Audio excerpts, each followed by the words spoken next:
පුතේ දැන් අපි සාකච්ඡා කරන්නේ මේ ජාතික ගිණුම්කරණයේදී අපිට හම්බෙන මිල ගණන් තුන පිළිබඳව. මොකද්ද පුතේ? මූලික මිල, නිෂ්පාදකයාගේ මිල, මූලික මිල, නිෂ්පාදකයාගේ මිල, ගැනුම් මිල. නිෂ්පාදකයාගේ මිල, ගැනුම් මිල. පුතේ මූලික මිල කියන්නේ මොකක්ද? මෙන්න මේ 100 කියන්නේ මොකක්ද? කියනවා පුතේ නිෂ්පාදකයා භාණ්ඩය අලෙවි කිරීමට සූදානම් අවස්ථාවේ මිල මූලික මිලයි. මොකද කියන්නේ පුතේ? නිෂ්පාදකයා භාණ්ඩය අලෙවි කිරීමට සූදානම් අවස්ථාවේ මිල මූලික මිලයි. එහෙනම් කොහොමද කියන්නේ? නිෂ්පාදකයා භාණ්ඩය අලෙවි කිරීමට සූදානම් අවස්ථාවේ මිල මූලික මිලයි. අන්න නිෂ්පාදකයා භාණ්ඩය අලෙවි කරන්න සූදානම් අවස්ථාවේ මිලට කියන මූලික මිල. හරිද? නැත්නම් තව වචනයක් කියන මේකට ප්‍රාථමික මිල. හරිද? දැන් නිෂ්පාදකයා නිෂ්පාදන කර්මාන්තශාලාවේ භාණ්ඩය නිෂ්පාදනය කරලා විකුණන්න සූදානම් වෙච්ච අවස්ථාව. සූදානම් වෙච්ච අවස්ථාවේ මිල. විකුණන මිල නෙවෙයි, විකුණන්න දෙන්න සූදානම් මිල. රයිට් යන තියටින් අපි කෙනෙක් ගමු. මූලික මිල හෙවත් ප්‍රාථමික මිල යනු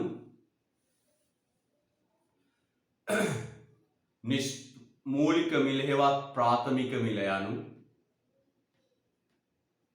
රතු පැනතට ගන්න පුතේ.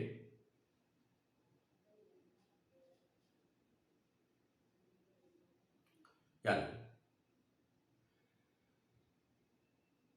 නිෂ්පාදකයා තම භාණ්ඩය හෝ සේවාව නිෂ්පාදකයා තම භාණ්ඩය හෝ සේවාව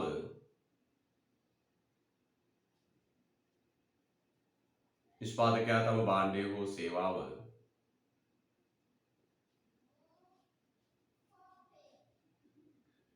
නිෂ්පාදනය කොට නිෂ්පාදකයා තම භාණ්ඩය හෝ සේවාව නිෂ්පාදනය කොට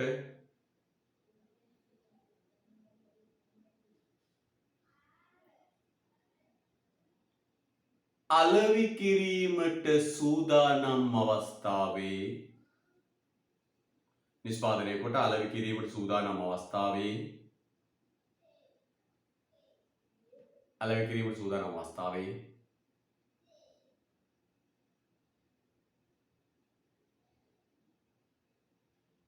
එම භාණ්ඩය හෝ සේවාවට අදාළ මිලයි. සූදානම් අවස්ථාවේ එම භාණ්ඩය හෝ සේවාවට අදාළ මිලයි.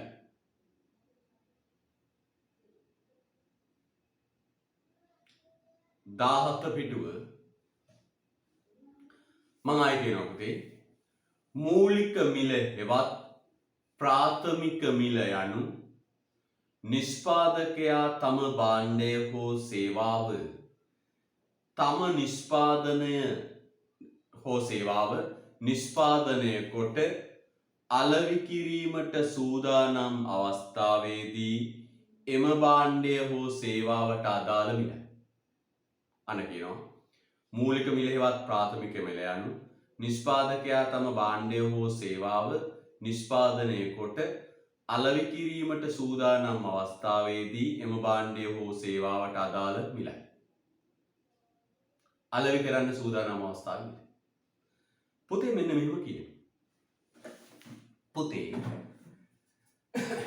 මේ මිල ඇතුලේ බදු නැහැ. සහනාධාර ටික තියෙනවා. වැදගත්ම දෙයක් නේ. මේ මූලික මිල ඇතුලේ බදු නැහැ. සහනාධාර තියෙනවා. මම මේක මෙන්න මෙහෙම පැහැදිලි කරන්නම්කෝ පුතේ. ඔන්න පුතා යනවා කර්මාන්ත ශාලාවට.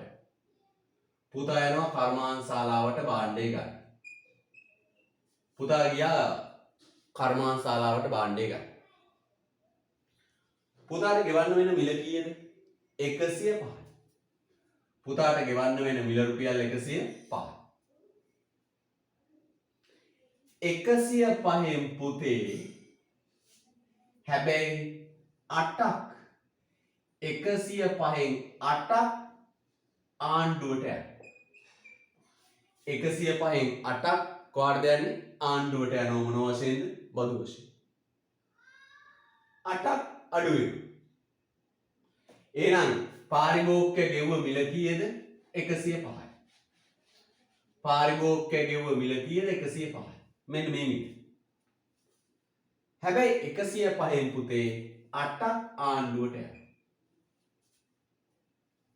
8ක් ආණ්ඩුවට ගියාම කීයද? 97යි. මේ බදු ටික සහනාධාර හම්බෙනෝ රුපියල් 3ක්. සහනාධාර හම්බුනාම රුපියල් 3ක්. ඒ රුපියල් 3 සාක්කුවේ දාගන්න. එහෙම තමයි පුතේ රුපියල් 100 මිල හැදෙන්නේ. එහෙම තමයි රුපියල් 100 මිල හැදුවේ. කොහොමද මේ බලන්න? මෙන්න මෙහෙමයි.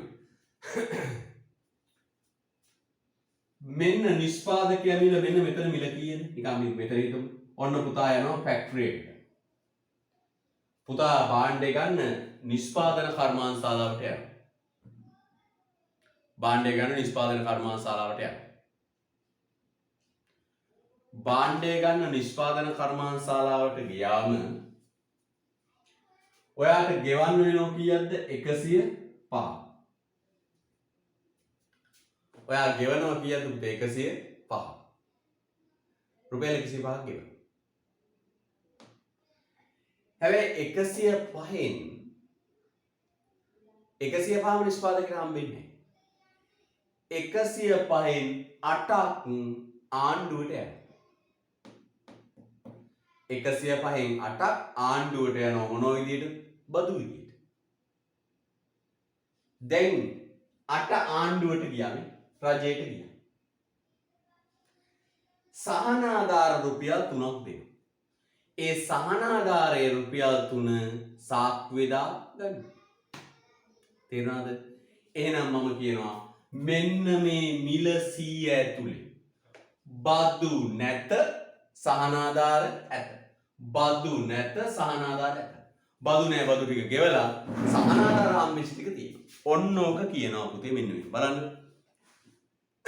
එනම් නිමවුම් මේකකයක් සඳහා නිෂ්පාදකයාට ලැබෙන අයභාරය වේ. තාම වැදගත් පුතේ. මේ මූලික මිල තමයි පුතේ යාගේ ආදායම. හරිද? මං අහන පුතාගෙන් මේ භාණ්ඩය හැදීම නිසා එයාට ලැබිච්ච ආදායම කීයද? එයාට ලැබිච්ච ආදායම පුතේ රුපියල් 100යි.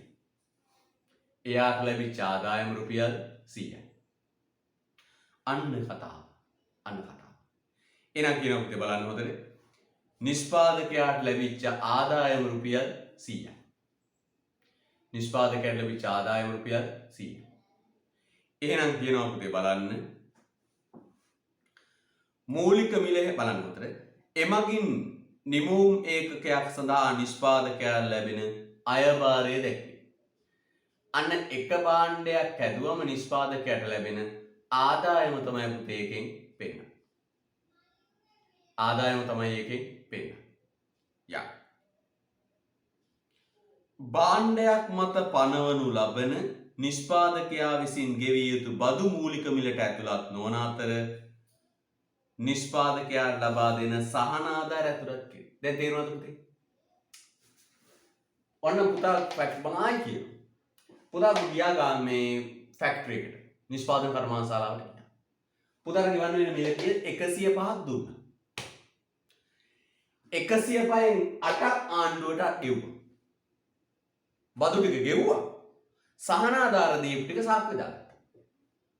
105න් 8ක් 97යි. 97යි සහනාධාර 3යි 100යි. එහෙනම් මේ 100 ඇතුලේ බදු නැත බදු ගෙවුවා සහනාධාර පුදුම වැදගත් පුතේ. හයිලයිට් කරන්න 5 පාරක් පේන්නේ නැති වෙන්න මෙලෝදයක්. මොකක්ද වාක්‍ය? මෙන්න මේක. බලන්න උතරේ. භාණ්ඩය මත පනවනු ලබන නිෂ්පාදකයා විසින් ගෙවිය යුතු බදු මූලික මිලට ඇතුළත් කොට බලන්න. භාණ්ඩය මත පනවන නිෂ්පාදකයා විසින් ගෙවිය යුතු බදු මූලික මිලට ඇතුළත් නොවන අතර සහනාධාර මූලික මිලට ඇතුළත් වේ. තව පාරක් අයරෙක් කරන්න. 7 පාරක්. පුදුම වැදගත්. පුදුම වැදගත්. right. බදු ඇතුළත් නොවන අතර සහනාධාර ඇතුළත් වේ. හරිද? ඊට පස්සේ කියනවා ප්‍රවාහන ගාස්තුද මූලික මිලට ඇතුළත් නොවේ. ප්‍රවාහන ගාස්තුත් නෑ. මේකද ට්‍රාන්ස්පෝර්ට් ඇත්තෙත් නෑ. තව එකක් කියනවා නිෂ්පාදනය මත ගෙවන අනිකුත් බදු මූලික මිලෙහි ඇතුළත් වේ. හයිලයිට් කරන්න. නිෂ්පාදනය මත ගෙවන අනිකුත් බදු ඇතුළත් වේ. ඔන්න පැටලෙන තැන. නිෂ්පාදනය මත ගෙවන අනිකුත් බදු ඇතුළත් වේ. මේ බලන්න පුතේ. මේ බලන්න. පුතේ බදු කොටස් දෙකකට බෙදෙනවා. මොකද කොටස් දෙක? නිෂ්පාදනය කළාට පස්සේ ගහන බද්ද. නිෂ්පාදනය කළාට පස්සේ ගහන බද්ද සහ නිෂ්පාදන ක්‍රියාවලියට ගහන බද්ද. පුතේ මේ බලන්න හොඳට. මෙන්න මේ කියන්නේ භාණ්ඩය නිෂ්පාදනය කළාට පස්සේ ගහන බද්ද. නිෂ්පාදිතය මත බදු. ඔය වෙනවා තියෙන මොකක්ද? භාණ්ඩය හෝ සේවාව නිෂ්පාදනය කළාට පස්සේ ගහන බද්ද නැත්නම් කියනවා නිෂ්පාදිතය මත බද්ද. මේ වෙනවා තියෙන මොකක්ද? භාණ්ඩය හෝ සේවාව මත ගහන බද්ද නැත්නම් නිෂ්පාදිතය මත බද්ද. මෙයන්. භාණ්ඩය හදලා ඉවර වුණාට පස්සේ ගහන බද්ද. රුපියලට. තව පුතේ නිෂ්පාදන ක්‍රියාවලිය සිදුවන අතර ඇවිල්ලා බද්ද ගන්න. මෙන්න මේ බදු මොනවද පුතේ? මම ලියන්න. මේ බදු නිෂ්පාදිතය මත ගහන බදු. මේ මොන බදුද පුතේ? නිෂ්පාදිතය මත ගහන බදු. නිෂ්පාදිතය මත බදු. නැත්නම් කියනවා භාණ්ඩ හා සේවා බදු. භාණ්ඩ හා සේවා මත බදු. භාණ්ඩ හා සේවා මත බදු. නිෂ්පාදිතය මත බදු නැත්නම් භාණ්ඩ හා සේවා මත බදු. පුතේ තව එකක් තියෙන මෙහෙම. මේ භාණ්ඩය නිෂ්පාදනය වන නිෂ්පාදන ක්‍රියාවලියට ප්‍රොඩක්ෂන් ප්‍රොසෙස් එකට බදු ගන්න. මේ බලන්න උදාහරණයක්. නිෂ්පාදන කටයුතු සිදුවෙද්දී පරිසරයට හානි වෙනවා. දුම් පිට වෙනවා. අන්න ගහන පුතේ වායු විමෝචන බදු. මොකද්ද? වායු විමෝචන බදු. එහෙනම් භාණ්ඩය හදලා ඉවර වුණාට පස්සෙත් බදු ගහනවා. භාණ්ඩය හදන නිෂ්පාදන ක්‍රියාවලියටත් බදු ගන්නවා. ක්‍රියාවලිය නිෂ්පාදනය ඉවර වෙන්න කලිනුත් බදු ගන්නවා. අන්නේ භාණ්ඩය හදලා ඉවර වෙන්න කලින් නිෂ්පාදන ක්‍රියාවලියට ගහන බදු වලට කියනවා පුතේ නිෂ්පාදනය මත බදු. වචන දෙක මොකක්ද? නිෂ්පාදිතය මත බදු කියන්නේ භාණ්ඩය හදලා ඉවරුණාට පස්සේ ගහන බදු. සරලව කිව්වොත් භාණ්ඩ හා සේවා මත බදු. මේ බලන්නකෝ. භාණ්ඩය හදලා ඉවර වුණාට පස්සේ ෆිනිෂින් ගූඩ්ස් එකට රුපියල් 8ක් බදු ගෙවනවා. ඒක නිෂ්පාදිතය මත බදු. නැත්නම් මොකද පුතේ? භාණ්ඩ හා සේවා මත බදු. තව පුතේ නිෂ්පාදනය වන අතරේ භාණ්ඩය හදලා ඉවර වෙන්න කලින් නිෂ්පාදන ක්‍රියාවලිය පරීක්ෂා කළ බදු ගන්න. නිෂ්පාදන ක්‍රියාවලිය පරීක්ෂා කළ බදු ගන්න. උදාහරණයක් මම කිව්වා වායු විමෝචන බද්ද. තව පුතේ යන්ත්‍ර සූත්‍ර මත බදු ගන්න. යන්ත්‍ර සූත්‍ර පාවිච්චි කරන ප්‍රමාණය මත යන්ත්‍රයකට යම් ගාණක් බදු වශයෙන් ගන්න. හරිද? අන්න බදු වශයෙන් බලන්න.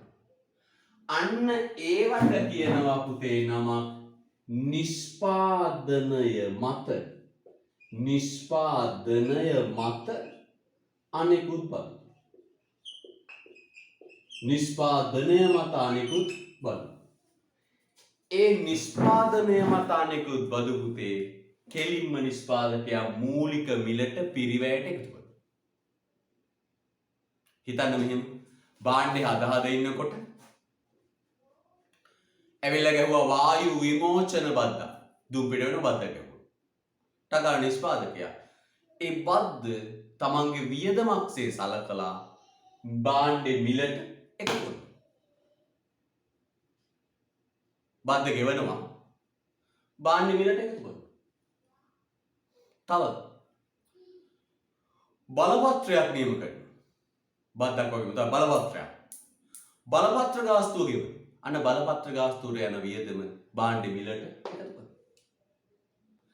එහෙනම් පුතේ හොඳට අහන්න. මේවයින් තමයි පුතේ ජාතික ගිණුම පැටලෙන්නේ. මේව නිසා තමයි ජාතික ගිණුම අතහරින්නේ දරුවෝ. අපි පැහැදිලිව පුතාට උගන්වන මෙන්න මේ කතාව. බදු දෙකයි. නිෂ්පාදිතය මත බදු නැත්නම් භාණ්ඩ හා සේවා මත බදු. නිෂ්පාදනය මත බදු. නිෂ්පාදිතය මත බදු කියන්නේ භාණ්ඩය හදලා ඉවර වුණාට පස්සේ ගහන බදු. භාණ්ඩය හදලා ඉවර වුණාට පස්සේ ගහන බදු. භාණ්ඩ හා සේවා මත බදු. අපි අර ඉල්ලුම සැපයීම පාඩමේ කතා කළේනේ. අපි කොහොනේ භාණ්ඩයට රුපියල් 5ක බද්දා. අන්න ඒවා. පුතේ තව එකක් තියෙනවා නිෂ්පාදනය මත බදු. නිෂ්පාදනය මත අනිකුත් බදු කියලා කියනවා. ඒ කියන්නේ පුතේ භාණ්ඩය හදලා ඉවර වෙන්න කලින් on the production process නිෂ්පාදන ක්‍රියාවලිය මත බදු පඩනවා. නිෂ්පාදන ක්‍රියාවලිය සිදු වෙද්දී දුම් පිට වෙනවනම් අන්න ගහන වායු විමෝචන බද්ද. නිෂ්පාදන ක්‍රියාවලියට මහා පරිමාණ ධාරිතාවයෙන් යුක්ත යම් සූත්‍ර පාවිච්චි කරනවා නම් අන්න ගහන බද්ද. කර්මාන්තශාලාව ආරම්භ කරද්දී සමහර බලපත්‍රයක් නියම කරනවා. මේ බලපත්‍රය ගන්න. අන්න තවත් එකක්. අන්න ඒ වගේ නිෂ්පාදනය මත සිදුවෙන බදු පැනවීම, ගාස්තු ගෙවීම කෙලින්ම නිෂ්පාදකයා තමන්ගේ වියදමක්සේ සලකලා මූලික මිලට එකතු කරනවා. එහෙනම් නිෂ්පාදනය මත පනවපු බදු මූලික මිල ඇතුලේ තියෙනවා. නිෂ්පාදිතය මත පනවපු බදු මූලික මිලේ නැහැ. පටල ගන්න එපා. හරිද? රයිට්. ඊට පස්සේ අංක 2 නිෂ්පාදකයාගේ මිල. නිෂ්පාදකයාගේ මිල කියන්නේ මේකයි. මට දැන් සූත්‍රයක් විදිහට හදලා ඕන.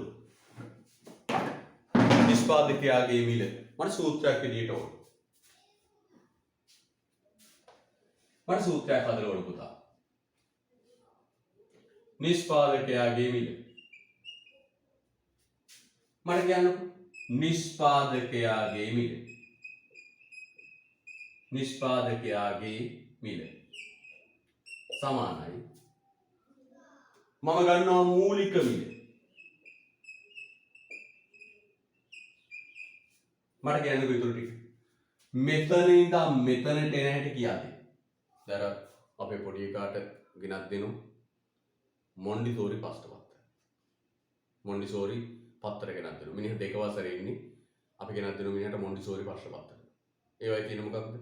ඔහොම යා කරනවා කරේ කෑලි ටිකක් ගහලා දිනන එක දිනු හා පැටියාට කැරට් තලයට යෑමට පාර කියා දෙන්න. හා පැටියාට කැරට් තලයට යෑමට පාර කියා දෙන්න. නේ? ඒ වගේ නියම ඊපස් පොඩි එකයි ගියා දෙගෙන යනවා. මට කියන්නේ නම් මූලික මිලේ සිට නිෂ්පාදකයාගේ මිලට යන පාර කියා දෙන්න. පාර කියා දෙන්න. මොකද්ද පාර? 100 ඉඳලා 105ට එන්න පාර මොකක්ද? එකතු කරන්න පුතේ භාණ්ඩ හා සේවා මත බදු. එකතු කරන්න මොකක්ද? භාණ්ඩ හා සේවා මත බදු. භාණ්ඩ හා සේවා මත බදු. අඩු කරන්න සහනාධාර. අඩු කරන්න මොකක්ද? සහනාධාර. භාණ්ඩ හා සේවා මත බදු එකතු කරලා සහනාධාර අඩු කරන්න. බදු එකතු කරන්න 8ක් එකතු කරලා 3ක් අඩු කරන්න. 108යි 108යි 108න් 3ක් 100යි. 100ට 8ක් එකතු කරන්න 3ක් අඩු කරන්න 100යි. ඊට වඩා හොඳයි පුතේ මේ දෙක අතර වෙනසට අපි කියන මොකක්ද? භාණ්ඩ හා සේවා මත මොන බදුද? සුද්ධ බදු. සුද්ධ බදු. භාණ්ඩ හා සේවා මත සුද්ධ බදු. 8ක් එකතු කරලා 3ක් අඩු කළත් එකයි. ඒ දෙක අතර වෙනස 5ක් එකතු කරත් එකයි. කියනනේ මිනිස්සේ ගහක බැඳලා ගැහුවත් එකයි ගහලා බැඳලත් එකයි. හරිද? අන්න ඒ වගේ 8ක් එකතු කරලා 3ක් අඩු කළත් එකයි 5ක් එකතු කළත් එකයි. අන්න එහෙනම් පුතේ මෙන්න මෙහෙම කියනවා. මූලික මිලට භාණ්ඩ හා සේවා මත සුද්ධ බදු. මූලික මිලට භාණ්ඩ හා සේවා මත සුද්ධ බදු එකතු කළාම පුතේ ලැබෙනවා නිෂ්පාදකයාගේ මිල. එහෙනම් කොහොමද කියන්නේ? මූලික මිලට භාණ්ඩ හා සේවා මත සුද්ධ බදු. මූලික මිලට භාණ්ඩ හා සේවා මත සුද්ධ බදු එකතු කරාම වෙනවා පුතේ නිෂ්පාදකයාගේ මිල. රයිට්. ලියන්න තියටින් කියනවා මෙන්න නිෂ්පාදකයාගේ මිල යන්නේ අදහස් කරන්නේ highlight කරන්න පුතේ මූලික මිලට භාණ්ඩ හා සේවා මත පනවන නිෂ්පාදකයා විසින් බදු එකතු කොට සහනාධාර අඩු කර පසු ලැබෙනවා කියන්නේ. බදු එකතු කරලා සහනාධාර අඩු කරන්නේ. ඒ දෙක අතර වෙනසට කියනවා සුද්ධ බදු. right ලස්සන සූත්‍රය ලියන්න. නිෂ්පාදකයාගේ මිල සමානයි මූලික මිල තන භාණ්ඩ හා සේවා මත බදු.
හරි.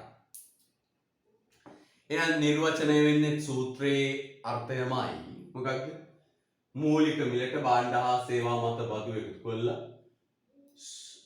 මූලික මිලට භාණ්ඩ හා සේවා මත බදු එකතු කළා සහනාධාර අඩු කරනවා. බදු එකතු කළා සහනාධාර අඩු කරත් එකයි. ඒ දෙක අතර වෙන සුද්ධ බදු එකතු කළා එකයි.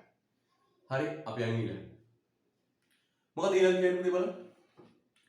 ගැනුම් කරුගේ මිල. ගැනුම් කරුගේ මිල. එනම් මේ ගැනුම් කරුගේ මිල හැදෙන්නේ කොහොමද? දැන් පුතට පුළුවන්. දැන් මේක පුංචි සටහනක් නේ. මේක පොඩි සටහනකින් ගොඩක් දේවල් අපිට තේරුම් ගන්න පුළුවන්. නේද? සමීකරණ ගණනාවක් හදන්න පුළුවන්. මේකේ පොඩි පොඩි සටහන් තුලින් පුතේ අපිට සෑහෙන උපකාරයක් වෙනවා. පොතේ සයිඩ් එකෙන් ගන්න මෙයා ඒකයි. මට දැන් සූත්‍රය හදලා කියන්න. එනම් වෙළඳපොළ ඇතුළේදී ගැනුම් කරුවට ඇත්ත වශයෙන්ම භාණ්ඩයට ගෙවන්න වෙන මිලට කියනවා ගැනුම් කරුවගේ මිල. වෙළඳපොළ ඇතුළේදී ගැනුම් කරුවට ඇත්ත වශයෙන්ම ගෙවන්න වෙන මිල ගැනුම් මිල. ඇත්ත වශයෙන් ගෙවන්න වෙන මිල. පුතේ බලන්න හොඳට මෙන්න කොහොමද නිෂ්පාදකයාගේ මිල අරගෙන එකතු කරන්න ඕන මොකක්ද වෙළදාන්තික මොනවද මේ වෙළදාන්තික කියන්නේ ඕක ඇතුලේ තියෙනවා නියෝජිතයාගේ ලාභය තොග වෙළෙන්දාගේ ලාභය සිල්ලර වෙළෙන්දාගේ ලාභය ප්‍රවාහන ගාස්තු ටික එකතු වෙනවා ගැනුම්කරුවා මත ගහන වැට් වගේ බදු එකතු වෙනවා ගැනුම්කරුගේ සහනාධාරය අඩු වෙනවා දැන් සූත්‍රයක් හදමු ලස්සනට සූත්‍රයක් හදමු මට උදව් කරන්න ගැනුම්කරුවාගේ මිල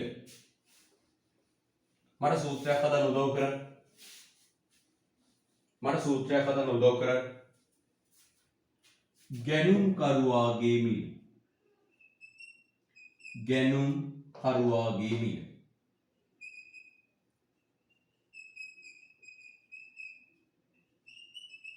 සමානයි නිෂ්පාදකයාගේ මිලට අපි එතනින් පටන් ගමු නිෂ්පාදකයාගේ මිල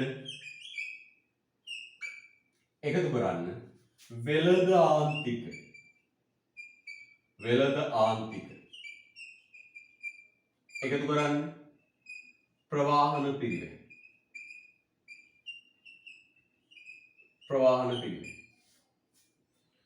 එකතු කරන්න ගැනුම්කරුවා මත බදු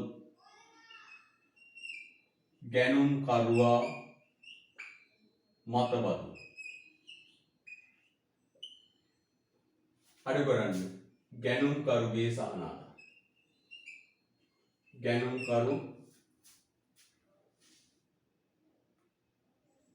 ගැනුම්කරුට ලැබෙන සහනාධාරය right asanda සූත්‍ර ලියාගෙන ඉන්නකො එහෙනම් ලක්ෂණ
right බලන්න නිර්වචනය තුනේ කියවන්නේ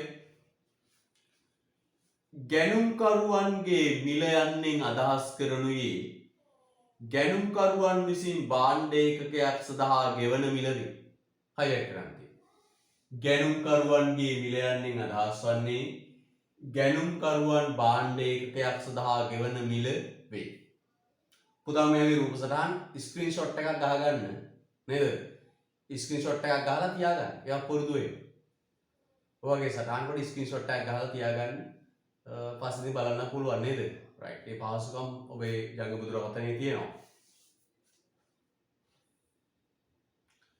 ගැනුම්කරුවාගේ මිල යන්නෙන් අදහස් කරනුයේ ගැනුම්කරුවන් විසින් භාණ්ඩ ඒකකයක් සඳහා ගෙවන මිල වේ හරිද රයිට් තව කියනවා පුතේ නිෂ්පාදකයන්ගේ මිලට අතිරේකව ප්‍රවාහන ගාස්තු වෙළඳ ආන්තික ගැනුම්කරුවන්ට බදු ඇතුළත් කොට ලැබෙන සහනාධාර අඩු කළ ගණනය කරයි. හරිද පුතේ? right. ප්‍රශ්න 14ක්. ප්‍රශ්න 14. නිෂ්පාදනය මත අය කරන අනිකුත් බදු. highlight කරන්න. පුදුම වැදගත්. නිෂ්පාදනය මත අය කරන අනිකුත් බදු. මං කියන්නේ නිෂ්පාදන ක්‍රියාවලිය සිද්ධ වෙද්දී භාණ්ඩය හදලා ඉවර වෙන්න කලින් භාණ්ඩය නිෂ්පාදනය වෙන අතරතුර භාණ්ඩයට බදු ගන්නවා. ඒවට කියනවා නිෂ්පාදනය මත බදු. මෙන්න මේ අපිට මොනවද බදු ගුවා මෙන්න මේවා. වායු විමෝචන බදු. පරිසරයට වෙන හානි සම්බන්ධයෙන් ගන්න වායු විමෝචන බදු. 2. වත්කම් හිමි කර ගැනීම වෙනුවෙන් බදු ගන්න. ඔය කර්මාන්තශාලාවට ඇවිල්ලා අධිධාරිතාවෙන් ක්‍රියාත්මක වන යන්ත්‍ර තියෙනවා නම් ඒ යන්ත්‍රයකට යම් මුදලක් බදු වශයෙන් ගන්න. වත්කම් හිමි කර ගැනීම මත ගෙවන බදු. තව පුතේ බලපත්තර ගාස්තු. ඒක බද්දකුත් නෙවෙයි ඇත්තටම ගාස්තුව කියන වචනේ යන්නේ බද්දක්ම තමයි තියෙන්නේ නේද? වචනේ විතරයි වෙනස්. ව්‍යාපාරය ආරම්භ කිරීමට අදාළ බලපත්‍රය ලබා ගැනීමට බද්දක් ගන්න. ඒක බලපත්‍ර ගාස්තු. අන්න ඒවට කියනවා නිෂ්පාදනය මත බදු. ඒවා කෙලින්ම පුතේ නිෂ්පාදකයා භාණ්ඩ මිලට ඇඩ් කරනවා. ඒකයි අපි කිව්වේ මූලික මිල ඇතුලේ අන්තර්ගතයි. දැන් හිතන්නකෝ මෙහෙම භාණ්ඩේ හදා දෙන්නකොට පරිසර අධිකාරීන් ඇවිල්ලා වායු විමෝචන බද්දක් ගන්නවා. දුම් පිට වීමට බද්දක් පැනවීම කරනවා. නිෂ්පාදකයා කරන්නේ මොකක්ද? ඒ ගහ බද්ද තමන්ගේ පිරිවැයක්සේ සලකා. තමන් සිද්ධ වෙච්ච වියදමක්සේ සලකා භාණ්ඩ මිලට එකතු කරනවා. බලපත්‍ර ගාස්තු එහෙමයි. යන්ත්‍ර සූත්‍ර මත ගහන බදු එහෙමයි. එහෙනම් ඒවා මූලික මිල තුල අන්තර්ගතයි. කියවන්න.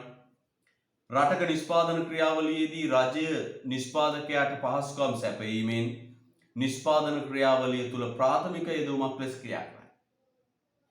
පුතේ මෙහෙම බදු ගහන්න හේතුව මෙන්න මේක. පුතට මතකයිනේ?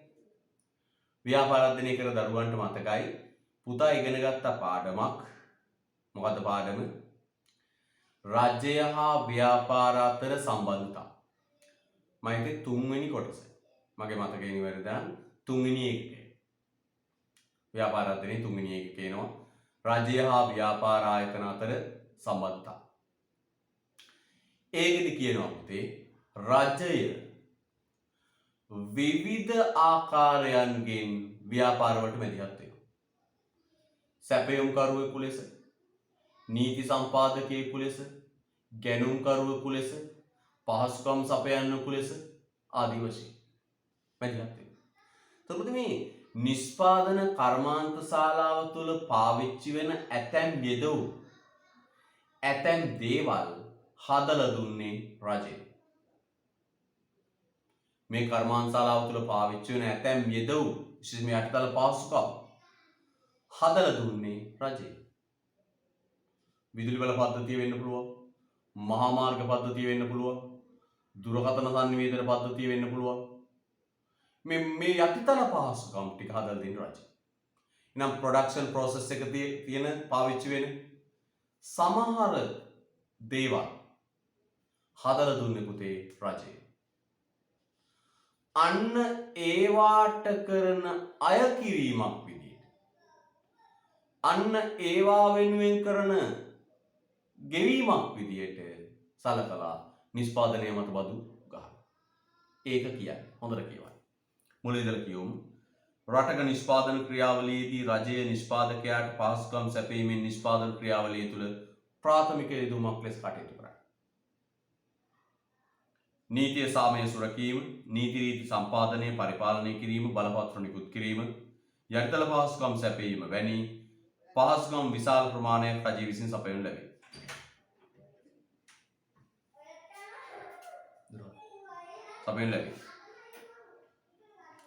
මෙවැනි සේවාවන් සඳහා රජයට කරන ගෙවීම් නිෂ්පාදනය මත අනෙකුත් බදු ලෙස හැඳින්වේ. උදාහරණයක් මොකක්ද?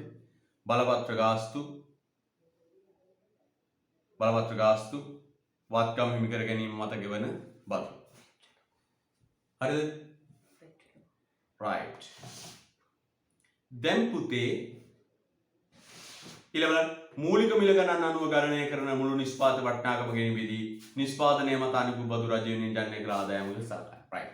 දැන් පුතේ ඕක පොඩි තේරුම් ගන්න අභ්‍යාසයකට යන්න. යට තියෙන වගුව තියෙනවනේ.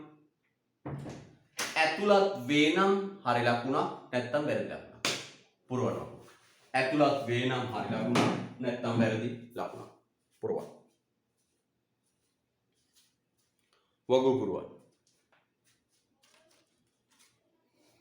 ඇතුළත් වේ නම් හරි ලකුණක් නැත්නම් වැරදි ලකුණක්.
හරි.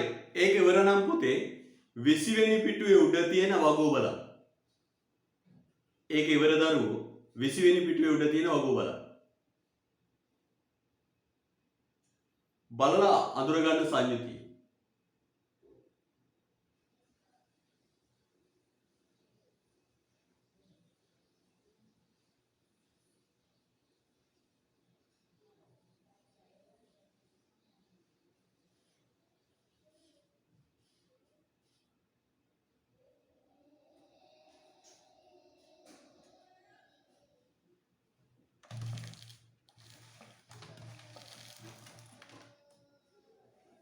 බලන්න 20 වෙනි පිටුව උඩ.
හරි එන්න.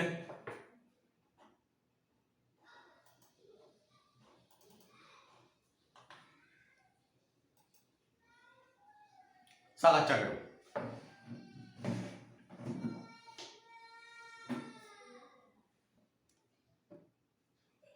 රයිට්. කෙනෙකුට බලන්න. බලපත්‍ර ගාස්තු ඇතුළත් වෙනවද නැද්ද? බලන්න කෙනෙකුට. බලපත්‍ර ගාස්තු ඇතුළත් වෙනවද නැද්ද? පොතේ බලපත්‍ර ගාස්තු මෙන්න මෙතෙන්ට ඇතුළත් වෙනවා. බලපත්‍ර ගාස්තු අපුවා නිෂ්පාදනය මත අනෙකුත් බද්ද. මෙතෙන්ට ඇතුළත් වුණා කියන්නේ මෙතන තියෙනවා මෙතන තියෙනවා මෙතන තියෙනවා. තුනම ඇතුළත් වෙයි. ඒ කෑ තුන මේ හරි තුනක්. ඇතුළත් වේ ඇතුළත් වේ ඇතුළත් වේ. හරි තුනක්. ඇතුළත් වේ ඇතුළත් වේ ඇතුළත් වේ හරි තුනක්. එහෙනම් නිෂ්පාදනය මත පරිසර දූෂණය වැළැක්වීම සඳහා ගන්න ලබන මූල්‍ය ආධාර පළවෙනි එක. බලපත්‍ර ගාස්තු තුනම දෙනවා. බලපත්‍ර ගාස්තු මෙතෙන්ට ඇද්දෙනවා, මූලික මිලට එනවා, නිෂ්පාදක මිලට ඔක්කොම වෙනවා. හරි තුනක්. දෙවෙනි එක පරිසර දූෂණය වැළැක්වීම සඳහා රජයෙන් ලබා දෙන මූල්‍ය ආධාර. පරිසර දූෂණය වෙනුවෙන් යම් මොනවා හරි මූල්‍ය ආධාරයක් හරි මොනවා හරි කරොත් ඒක මෙතන තියෙන තුනෙම තියෙනවා. එහෙනම් පළවෙනි එකේ දෙවෙනි එකේ තුනටම හරි. එතන 1 2 දාලා සංගල වරහන දාලා යන්න පුතේ. 1 2 දාලා සංගල වරහන් දාලා යන්න. 1 2 දාලා සංගල වරහන් දාලා යන්න. 1 2 දාලා සංගල වරහන් දාලා යන්න. නිෂ්පාදනය මත බදු. නිෂ්පාදනය මත බදු. නිෂ්පාදනය මත බදු.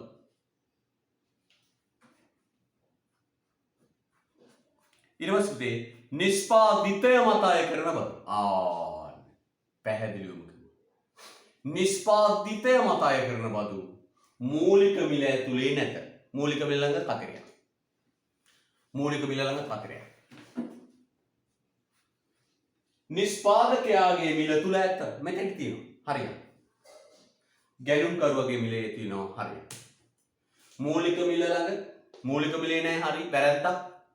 නිෂ්පාදකයාගේ මිලේ ගැලුම්කරුවේ මිලේ තියෙනවා. හරි දෙක. ඊළඟ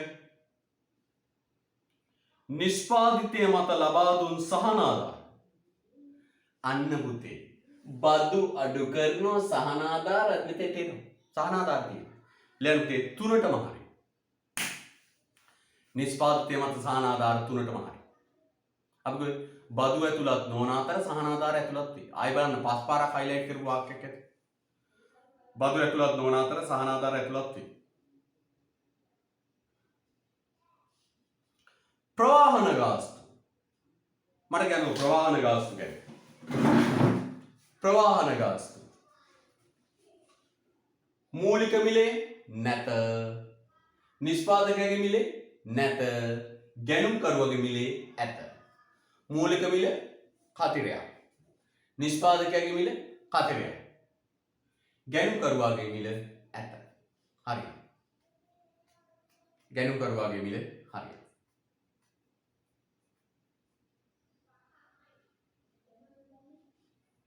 තොගවෙලෙන්දාගේ ලාභාන්තික තීරු.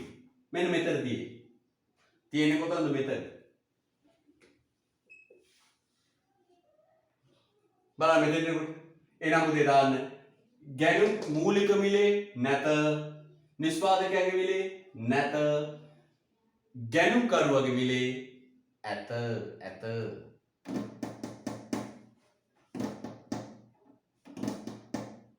next one. එකතු කළ අගය මත බදු. පුතා දැකලා තියෙනවනේ. මේ එකතු කළ අගය මත බදු කියන්නේ මගේ පුතේ ගැනුම්කරුවා මත ගහන බද්ද. මේ ගැනුම්කරුවා මත ගහන බද්ද. පුතා දැකලා තියෙනවනේ. ඔන්න පුතා ගියා ෆ්‍රිජ් එකක් ගන්න ගෙදෙට්ට.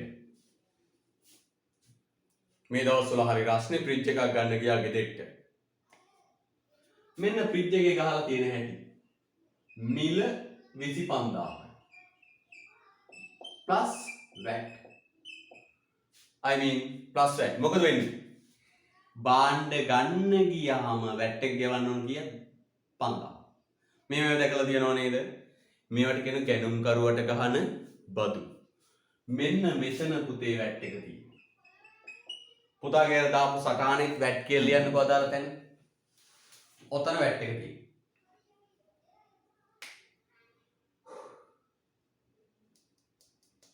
ඔතන VAT එක තියෙනවා.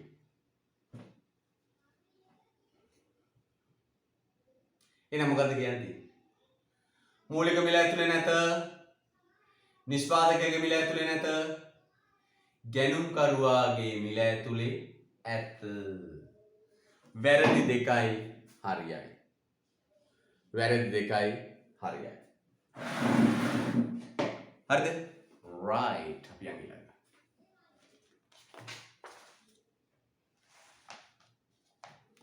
ඔන්න එනවා පුතේ.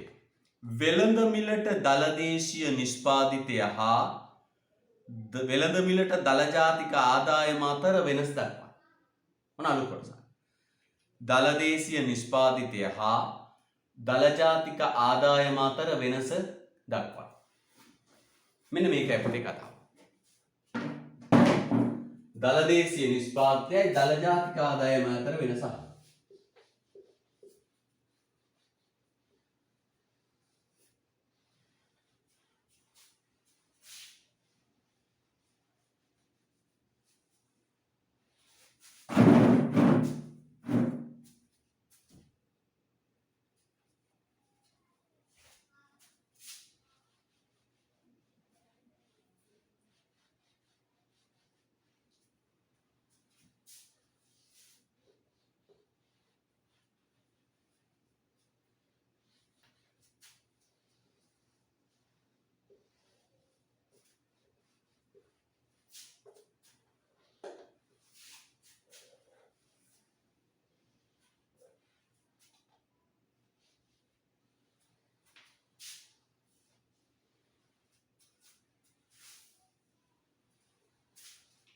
right.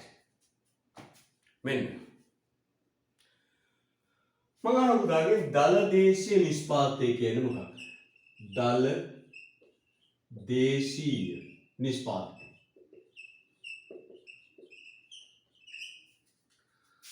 පුතේ දලදේශීය නිෂ්පාදිතයෙන් ගණනය කරන්නේ මෙන්න මේ ආර්ථික ප්‍රදේශය.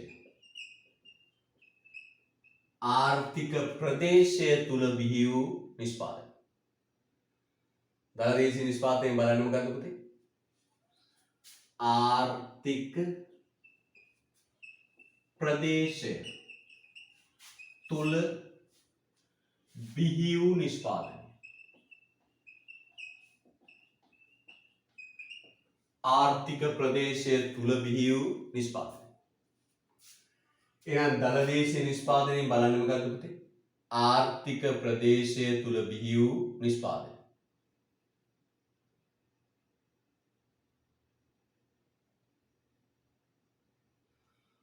ආර්ථික ප්‍රදේශය තුල බිහි වූ නිෂ්පාදනය.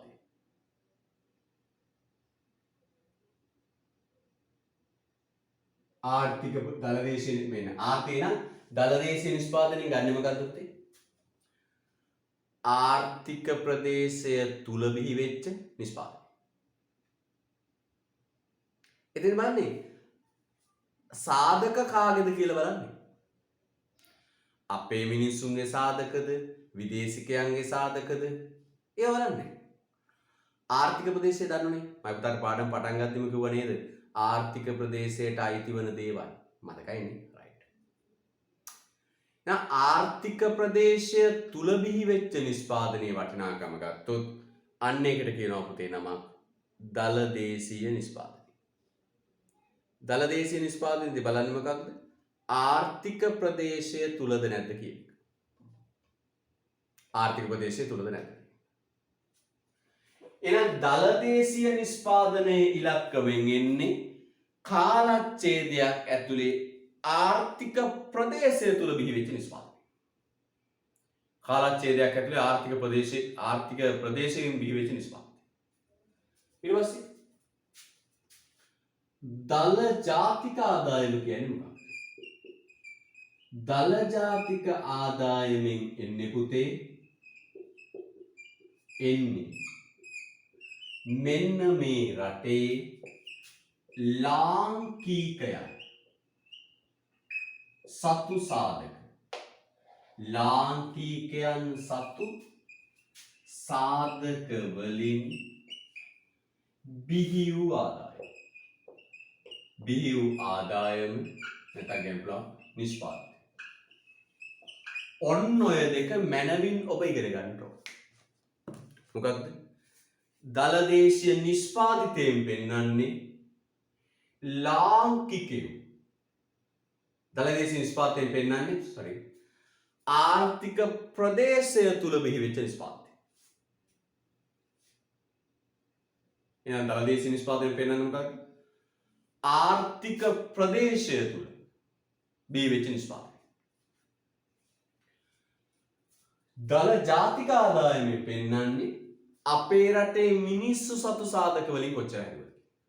ලාංකිකයෝ සතු සාධක වලින් කොච්චර හැදුවද කියන එක. එහෙනම් දලදේශීය නිෂ්පාදනයෙන් පෙන්වන්නේ රටේ ආර්ථික ප්‍රදේශය තුල බිහි වෙච්ච නිෂ්පාදනයේ වටිනාකම.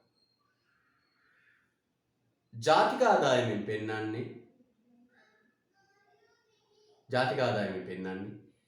අපේ රටේ නේවාසිකයෝ සතු ලාංකිකයෝ සතු සාධක වලින් බිහි වෙච්ච ප්‍රමාණය. ඔන්න ඔය දෙක පුතේ ඉතා අලංකාරයට ඔය පිටු යටින් කැටයන් දාලා දාගන්න.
හරි.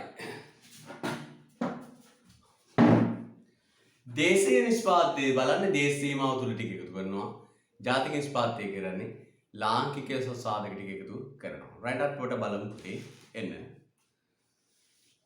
දලදේශීය නිෂ්පාදනය යනු යම් කාල පරිච්ඡේදයකදී ආර්ථික ප්‍රදේශයක් තුල සියලුම නේවාසික ආර්ථික ඒකක විසින් නිපදවන භාණ්ඩ හා සේවාවල දල එකතු කළාගයන්ගේ සමස්ත වටිනාකමයි. හයිලයිට් කරන්න පුතේ ආර්ථික ප්‍රදේශයක් තුල කියන වචනේ. හයිලයිට් කරන්න. ආර්ථික ප්‍රදේශයක් තුල කියන වචනේ.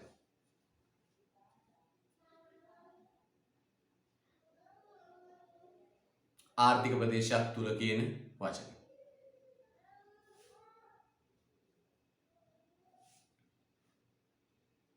හරිද?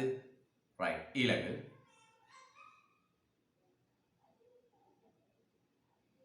යටින් දල ජාතික ආදාය යනු යටිල යන්නේ දල ජාතික ආදායම යනු දල ජාතික ආදායම යනු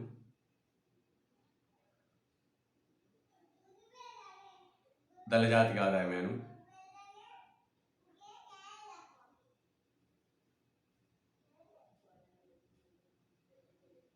කිසියම් කාල සීමාවක් තුල කිසියම් කාල සීමාවක් තුල කිසියම් කාල සීමාවක් තුල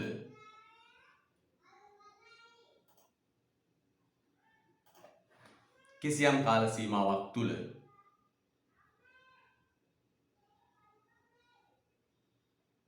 රටක නේවාසික ඒකක විසින් කිසියම් කාල සීමාවක් තුල රටක නේවාසික ඒකක විසින් නේවාසික ඒකක විසින්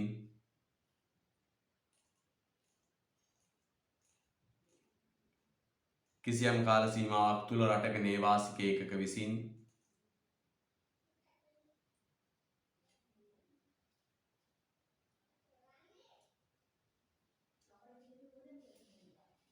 ජනනය කරන සමස්ත ආදායමයි.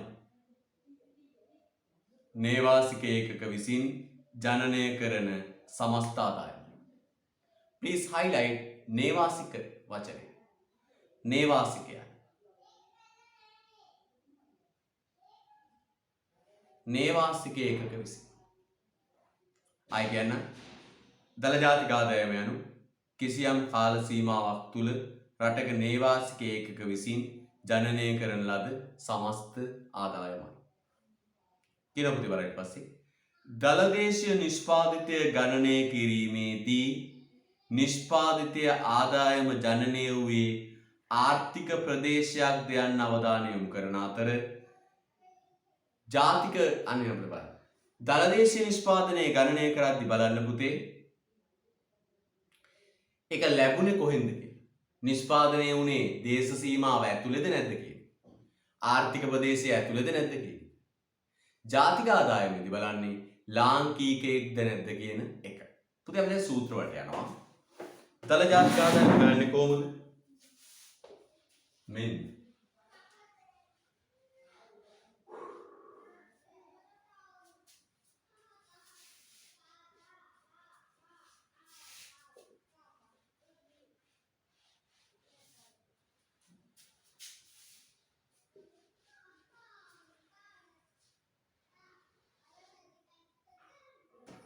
මෙන්න දල ජාතික ආදායම සමානයි දල දේශීය නිෂ්පාදනය ධන විදේශ ප්‍රාථමික ආදායම් ලැබීම් අඩු කරන විදේශ ප්‍රාථමික ආදායම් ගෙවීම ලැබීම් ගෙවීම් අතර වෙනස ගමුත්තේ සුද්ධ විදේශ ප්‍රාථමික ආදාය. එකතු කරන්න පුතේ. සුද්ධ විදේශ ප්‍රාථමික ආදාය. ඔන්න මොකද කොහොමද? දල ජාතික ආදායම සමානයි දල දේශීය නිෂ්පාදනය ධන සුද්ධ විදේශ ප්‍රාථමික ආදාය. මොකද්ද සුද්ධ විදේශ ප්‍රාථමික ආදායම කියන්නේ? විදේශ සාධක ආදායම් ලැබීම හා ගෙවීම අතර වෙනස. රයිට් පළවෙනි සූත්‍රය දැව ලස්සනට.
හරි. මේ බලන්න. දැන් තව සූත්‍රයක් හදන්න. අර සූත්‍රවල පුතේ අර පද එහෙම කරලා අපිට සූත්‍ර හදන්න පුළුවන් නේ තව නේද විකල්ප. මම අහන පුතාගේ මෙන්න මේ.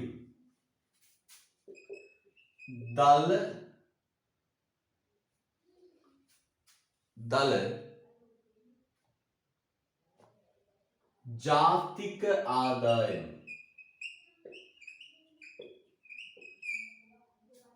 දල දේශීය නිෂ්පාදනයේ බවට පත් කරන්නේ කොහොමද? දල දේශීය නිෂ්පාදනයේ බවට පත් කරන්නේ කොහොමද? දල ජාතික ආදායම දල දේශීය නිෂ්පාදනයේ බවට පත් කරන්නේ කොහොමද? අරක ප්‍රතිවිරුද්ධය කරන මොකක්ද ප්‍රතිවිරුද්ධය? අඩු කරනවා සුද්ධ විදේශ ප්‍රාථමික ආදාය. ලස්සනයි.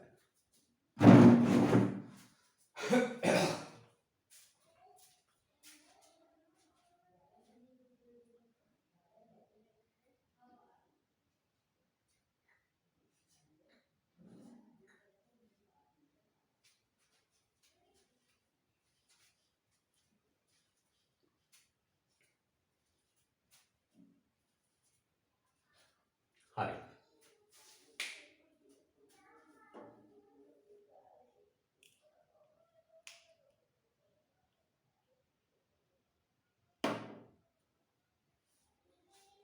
දල ජාතික ආදායම සමානයි දල දේශීය නිෂ්පාදනයේ ධන සුද්ධ විදේශ ප්‍රාථමික ආදායම. දල දේශීය නිෂ්පාදනයේ දල ජාතික ආදායම අඩු කරොත් එහෙනම් මම අවසාන වශයෙන් පුතාගේ කොහොමද සුද්ධ විදේශ ප්‍රාථමික ආදායම ගන්නේ? මොකක්ද මේ සුද්ධ විදේශ ප්‍රාථමික ආදායම කියන්නේ?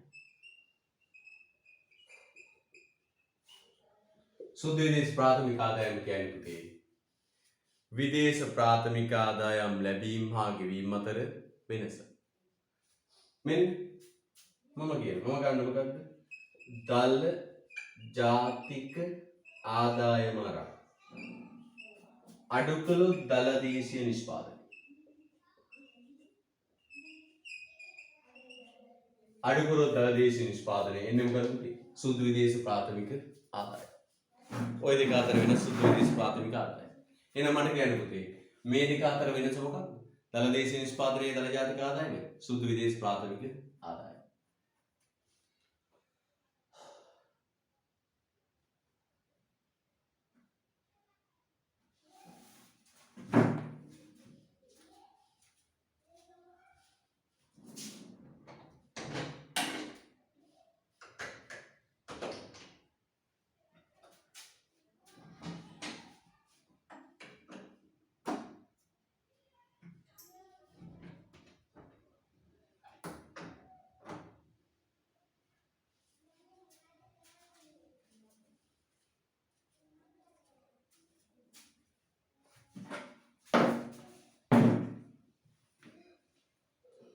Ja.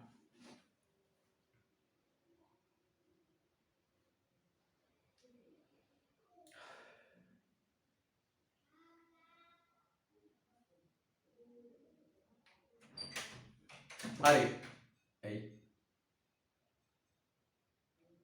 බලන්න ඊළඟ. සුද්ධ විදේශ ප්‍රාථමික ආදායම යන්නෙන් අදහස් වන්නේ කුමක්ද? පුතේ මේ සුද්ධ විදේශ ප්‍රාථමික ආදායම කියන්නේ මොකක්ද? විදේශ ප්‍රාථමික ආදායම් ලැබීම් හා ගෙවීම් අතර වෙනස. අපේ සාධක විදේශවල තියෙන. ලාංකිකයන් සතු සාධක විදේශවල තියෙන. ඒවයින් උපයන ආදායම් රටට එනවා. අපේ ආර්ථික ප්‍රදේශය තුල විදේශිකයන්ගේ සාධක තියෙනවා. ඒවා අරගෙන යනවා. අන්නේ විදේශ සාධක ආදායම් ලැබීම් ගෙවීම් අතර වෙනසට කියනවා පුතේ නම සුද්ධ විදේශ ප්‍රාථමික ආදායම. කියවන්න නිර්වචනේ ලියන සූත්‍රය.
right වෙන්න.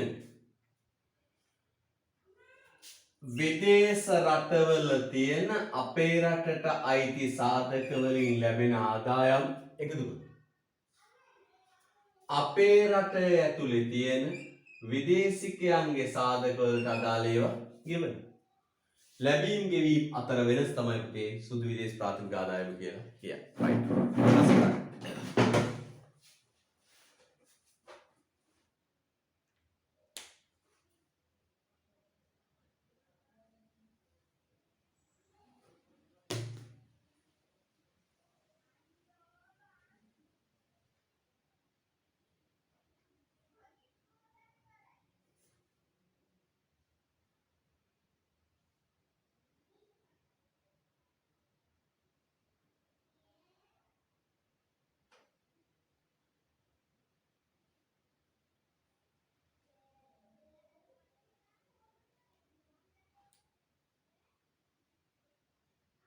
හරි. හොඳයි.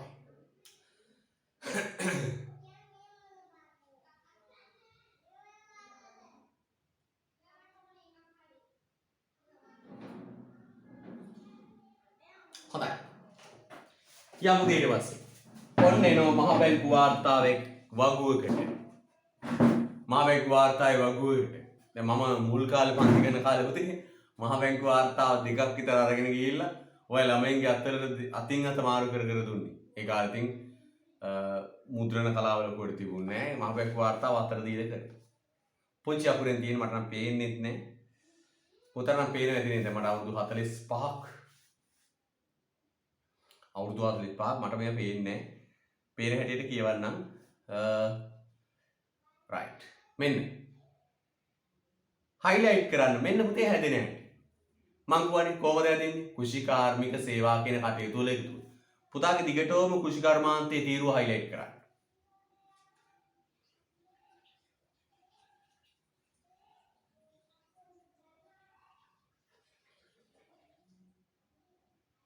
හරිද? right. මං අහන පුතාගෙන් කුෂිකර්මාන්තය වනවගාව දීවර කර්මාන්තය තීරුව දිගටම highlight කරන්න. 2019 අගේ කීයද? 7%යි. අන්න කෘෂිකර්මාන්තයේ 2017 19 අගේ 7%යි. පොඩි අකුරෙන් තියෙන පුතාට පේනවා ඒක මට පේන්නේ නැහැ මෙලෝදියා. හරි. මොනවද පුතේ අයිති වෙන්නේ? හොඳට බලාගෙන යන්න. පහලට හොඳට කියවන්න. මෙන්න කෘෂිකර්මාන්තයට වැටෙන දේවල්. ධාන්‍ය වගාව, වී වගාව, එළවලු වගාව, උක් වගාව, දුම්කල වගාව, වෙනත් භෝග බහුපාර්ශ්වික භෝග වගාව, පළතුරු වගාව, තෙල් සහිත භෝග පළතුරු වගාව, තැඹිලි පොල් ඔයිල් පාම්, තේ වගාව, වෙනත් භෝග වගාවන්, කළුබඩු, සුවඳ දෙන බඩු, බෙහෙත් ඖෂධ පැලෑටි, රබර් වගාව, වෙනත් බහුපාර්ශ්වික භෝග වගාව, කිරි බිත්තර මත් වෙනත් සත්ත්ව නිෂ්පාදනයන්, පැලබෝ කිරීම, ප්‍රජනනය, කෘෂිකාර්මික කටයුතු සඳහා වන ආධාරක කාර්යයන්, වන වගාව, ගස් කැපීම, වනාන්තර ආස්ත, දීවර කර්මාන්තය. ඔන්න පුතේ කෘෂිකර්මාන්තයට වැටෙන දේවල්. අපිට ඕන නම් දදේනී පස් 40ක් තියෙනවා ඉතින්. නේද? දලදේශීය නිෂ්පාදනයේ පස් 7 විදියටත් තියෙනවා. පැහැදිලිද? right. යන් ඊට පස්සේ කර්මාන්තවලට. කර්මාන්තවලට යන්න. දිගටම highlight කරන්න. දිගටම highlight කරන්න.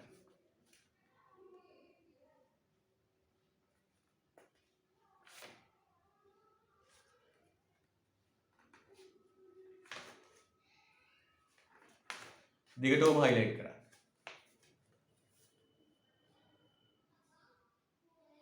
පුතේ කර්මාන්ත කීයද 2019?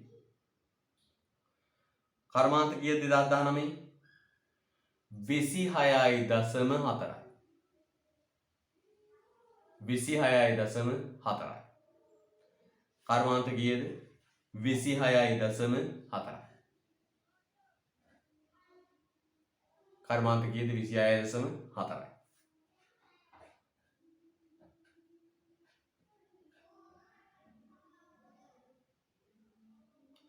කර්මාන්ත කීයද? 26.4යි.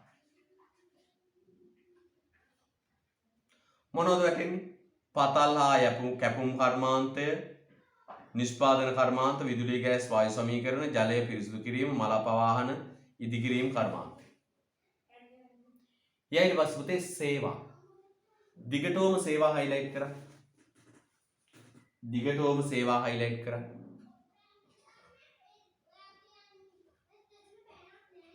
දිගටම සේවා highlight කරන්න. කීයද පුතේ? සේවා 57.4යි. වැඩිම තියෙන්නේ මොන අංශෙද එතකොට පුතේ? සේවා අංශය. වැඩිම තියෙන්නේ මොන අංශෙද? සේවා අංශය.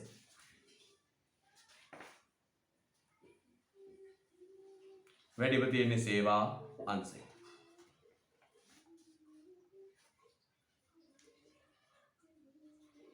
ඊට පස්සේ පුතේ ඔය තුනේ එකතුව කුෂි කාර්මික සේවා කියන කටයුතු වල එකතුවට කියනවා පුතේ මොකක්ද? මූලික මිල අනුව සමස්ත එකතු කළාගේ. highlight කරන්න පුතේ. මූලික මිල අනුව සමස්ත එකතු කළාගේ දිගටම highlight කරන්න. මූලික මිල අනුව සමස්ත එකතු කළාගේ දිගටම highlight කරන්න.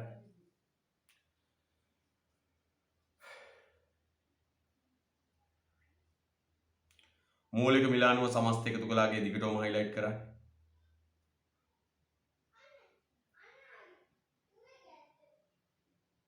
කී 90.8යි. ඊට පස්සේ එකතු කරලා තියෙනවා පුතේ මොකක්ද? මූලික මිල වෙළඳපොළ මිල බවට පත් කරන්නේ කොහොමද? අන්න මූලික මිල වෙළඳපොළ බවට පත් කරන්න එකතු කරන මොකක්ද? භාණ්ඩ හා සේවා මත අය කරන බදු ඍණ සහනාධාර. right. දැන් පුතේ ඔය වගුව හෝම කටපාඩම් කරන්න යන්න එපා. පුතා පිස්සෙක් වේ. දැනුත් ඉතින් එහෙම තමයි නේද? පුතා පිස්සෙක් වේ. මෙන්න මේ ටිකවත් අඩුම ගානේ පාඩම් කරලා තියාගන්න.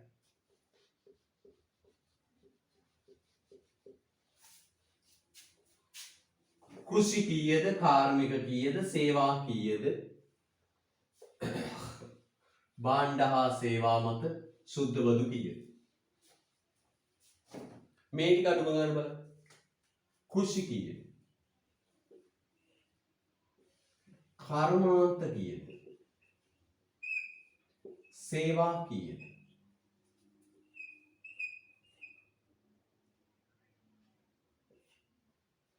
ඊට පස්සේ මූලික මිලට සමස්ත එකතු කළාගේ කීයද? මූලික මිලට සමස්ත එකතු කළාගේ කීයද?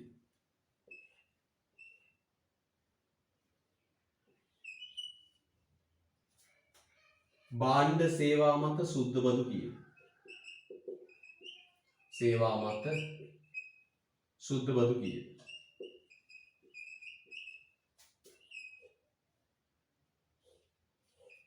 වෙළඳපොළ මිලට දදීනි එන්නේ. ඉලක්කන ටික දාගෙන කුෂ්‍ය 7යි. කාර්මික 26.4යි.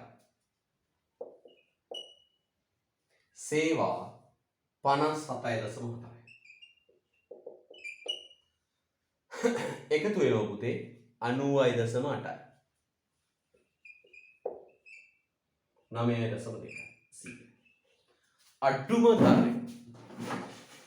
තරමේ ඔන්න ඔය ටික මතක තියෙන්න ඕන. දැන් ඔය වගුවක් හදාසන්නේ ඕක දාගන්න.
හරි.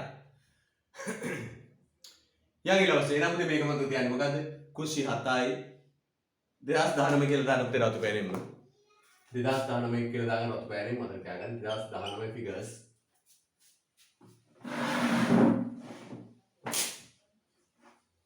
right. ස්ථාවර ප්‍රාග්ධන පාරිභෝජනය යන සංකල්පය හඳුන්වන්න.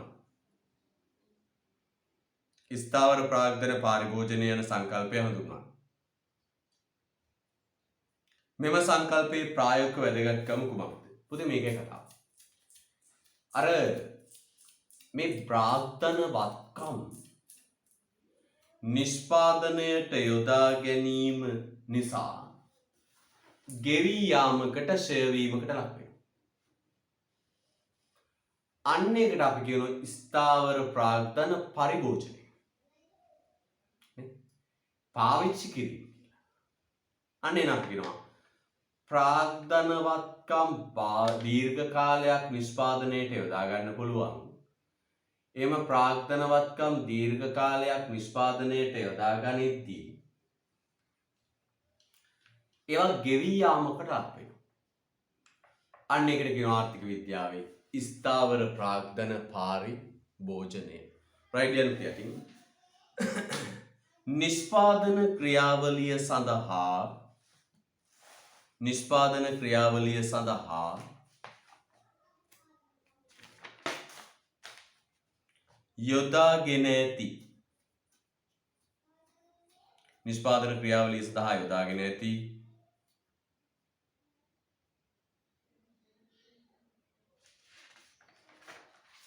නිෂ්පාදන ක්‍රියාවලිය සඳහා යොදාගෙන ඇති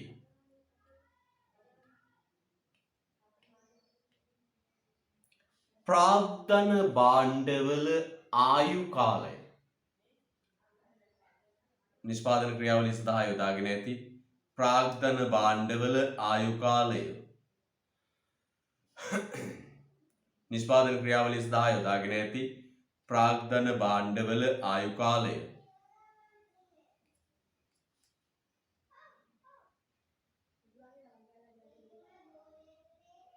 අවසාන වන විට නිෂ්පාදන ක්‍රියාවලිය සඳහා යොදාගෙන ඇති ප්‍රාග්ධන භාණ්ඩවල ආයු කාලය අවසාන වන විට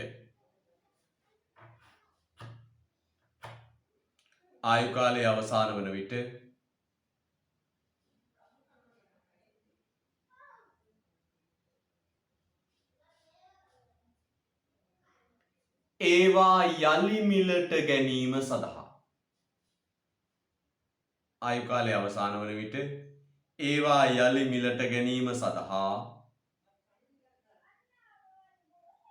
යලි මිලට ගැනීම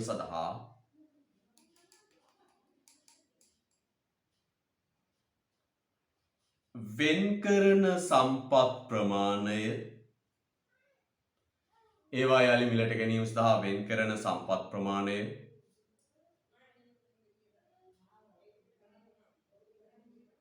මින් අදහස් වේ. ඒවා යලි මිලට ගැනීම සඳහා වෙන් කෙරෙන සම්පත් ප්‍රමාණය මින් අදහස් වේ. ඒවා යලි මිලට ගැනීම සඳහා වෙන් කෙරෙන සම්පත් ප්‍රමාණය මින් අදහස් වේ.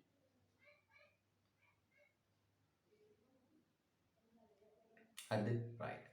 යම් තැනි පැත්තට යම් කියව ගන්න ඊටු ටික. ආයන්න කියනවා පුතේ. වෙළඳ මිලට දලදේශීය නිෂ්පාදිතය දී ඇති විට වෙළඳ මිලට සුද්ධ දේශීය නිෂ්පාදිතය ලබා ගැනීමට කවරක් ගැළපීමක් කළ යුතුද? වෙළඳ මිලට දලදේශීය නිෂ්පාදිතය දී ඇති විට වෙළඳ මිලට සුද්ධ දේශීය නිෂ්පාදිතය ලබා ගැනීමට කවර ගැළපීමක් කළ යුතුද? මේ බලන්න හොඳට. කවර ගැළපීමක් කළ යුතුද? මෙන්න අපි කියමු පුතේ ඕනෑම දලාගයක් සුද්ධ අගයක් බවට පත් කරන්න. ඕනම දලාගයක් සුද්ධ අගයක් බවට පත් කරන්න. හරිද? ඕනෑම දලාගයක්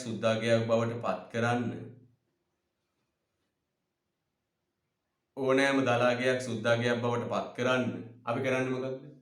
ප්‍රාග්ධනශය අඩු කරනවා.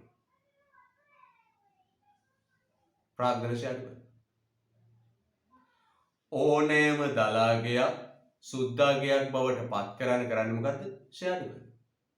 ඒක තමයි කරන්නේ. එහෙනම් මතක තියාගන්න ආර්ථික විද්‍යාවෙන දල ජාතික ආදායම දල දේශීය නිෂ්පාදනය වගේ ඕනෑම දලාගයක් සුද්දාගයක් බවට පත් කරන්න පුතේ අපි කරන්නේ මොකක්ද? ඕනම දලාගයක් සුද්දාගයක් බවට පත් කරන්න අපි කරන්නේ ස්ථාවර ප්‍රාග්ධන පාරිභෝජනය අඩු කරන එක. මෙන්න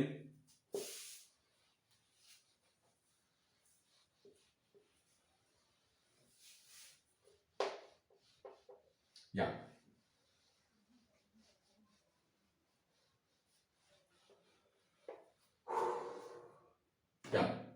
මෙන්න දල දේශීය නිෂ්පාදනය. දල දේශීය නිෂ්පාදනය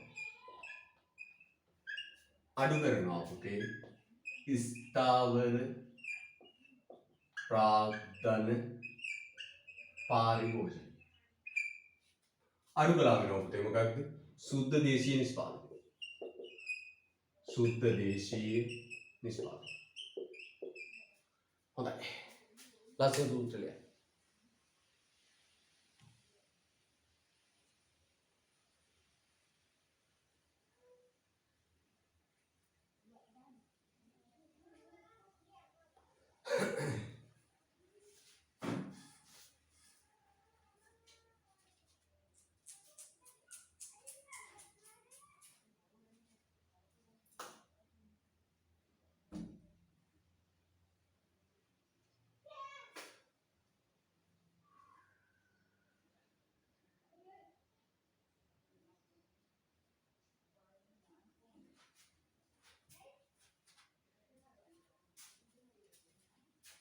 හරිද? right.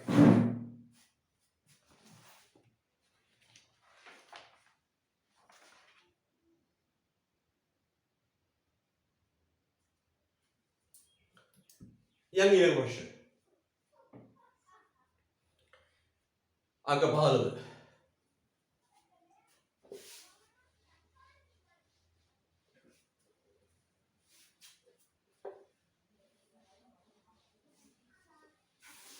නැවත මිල දෙකක් එනවා. මොකක්ද? පවත්නා මිලට දල දේශීය නිෂ්පාදිතය හා ස්ථාවර මිලට දල දේශීය නිෂ්පාදනය. දැන් ජාති කියන මමාරු වෙන්න ඕකනේ පුතේ. ඉස්සෙල්ලා හම්බුණා මූලික මිල, නිෂ්පාදකයාගේ මිල, වෙළඳපොළ මිල. දැන් හම්බ වෙනවා ස්ථාවර මිල, පවත්නා මිල. right? ඇති දැන් නැහැ කරමු. මම ඔය ඉස්සෙල්ලා නෝට් එක ලියාගෙන පුතේ පස්සේ එනවා පැහැදිලි කිරීම වලට. ලියන්න ඉස්සෙල්ලා පවත්නා මිලට දල දේශීය නිෂ්පාදනය යනු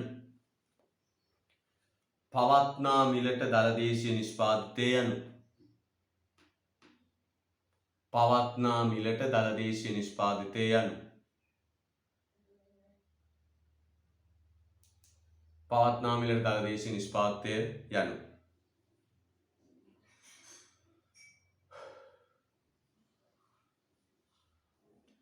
යම් නිශ්චිත කාල පරිච්ඡේදයක් තුල යම් නිශ්චිත කාල පරිච්ඡේදයක් තුල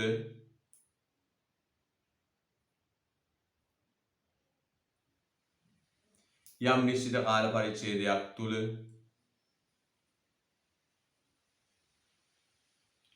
නිපදවන ලද යම් නිශ්චිත කාල පරිච්ඡේදයක් තුල නිපදවන ලද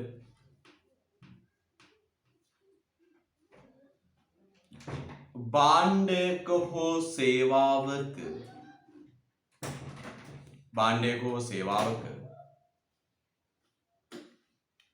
වටිනාකම් පවත්නා මිලට දල දේශීය නිෂ්පාදිතය යනු යම් නිශ්චිත කාල පරිච්ඡේදයක් තුල නිපදවන ලද භාණ්ඩයක හෝ සේවාවක වටිනාකම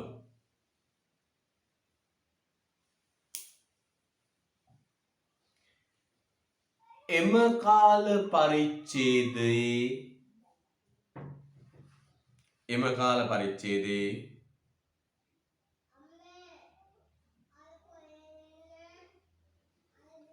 පවතින මිල ගණන් යටතේ එම කාල පරිච්ඡේදයේ පවතින මිල ගණන් යටතේ එම කාල පරිච්ඡේදයේ පවතින මිල ගණන් යටතේ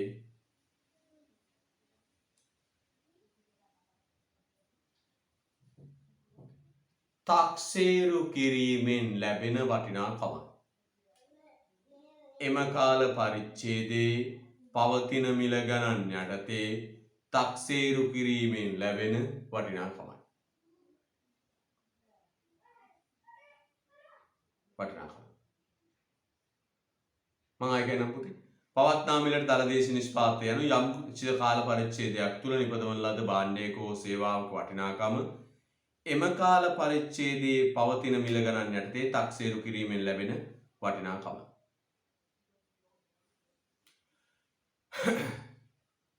පුතේ මෙන්න මේක. පවත්නා මිලට කියන්නේ දැන් අපි දන්නවනේ පුතේ. වටිනාකම ගන්නේ කොහමද? එකතු කළාගේ හොයද්දි වටිනාකම ගන්නේ කොහමද? භාණ්ඩේ හෝ සේවාවේ දල නිමවුමේ වටිනාකම ගන්නේ කොහමද? නිමවුමේ වටිනාකම ගන්නේ මිල වැඩි කරනවා ප්‍රමාණය. මිල වැඩි කරනවා ප්‍රමාණය. අන්න නිෂ්පාදනයේ වටිනාකම ගණිද්දි පුතේ ඒ වර්ෂවල පවතින මිලෙන්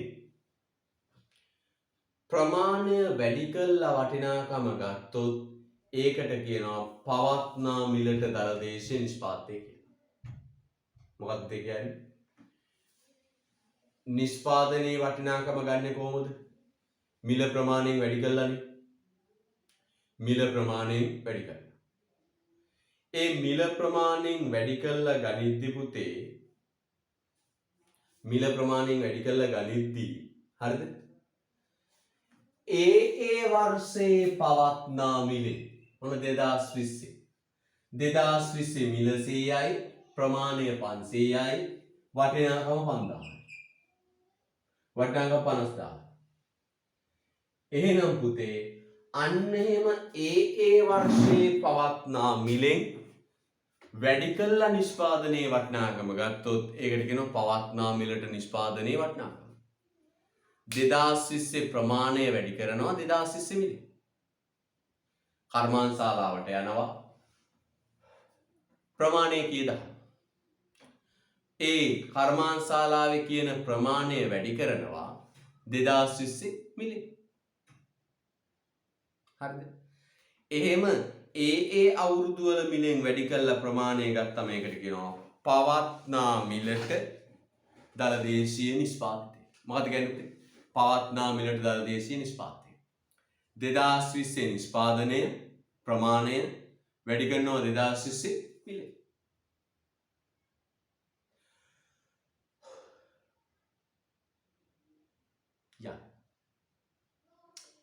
පුතේ දැන් ඕක ඇතුලේ මේ බලන්න හොඳට මිල වෙනසක් තියෙනවා ප්‍රමාණ වෙනසක් තියෙනවා. අන්න වැදගත්. ඒ අවුරුද්දේ මිලෙන් වැඩි කරලා ගත්තම ඕක ඇතුලේ පුතේ මිල වෙනසක් තියෙනවා ප්‍රමාණ වෙනසක් තියෙනවා. ඕක ඇතුලේ මිල වෙනසක් තියෙනවා ප්‍රමාණ වෙනසක් තියෙනවා. එතකොට මිල වෙනස් වුණත් වෙනස් වෙනවා ප්‍රමාණය වෙනස් වුණත් වෙනස් වෙනවා. මිල වෙනස් වුණත් වෙනස් වෙනවා ප්‍රමාණය වෙනස් වුණත් වෙනස් වෙනවා. පැහැදිලිද? right. මෙන්න කියනවා මේ තුල මිල වෙනස් වීම හා ප්‍රමාණාත්මක වෙනස් වීම ඇතුළත පුදුම වැදගත්. highlight කරන්න. මිල වෙනස් වීම හා ප්‍රමාණය වෙනස් වීම යන දෙකම ඇතුළත් වේ.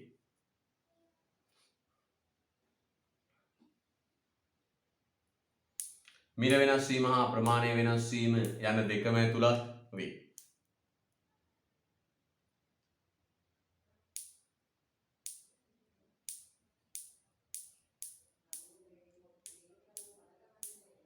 මිල වෙනස් වීම හා ප්‍රමාණය වෙනස් වීම යන දෙකම ඇතුළත් වේ.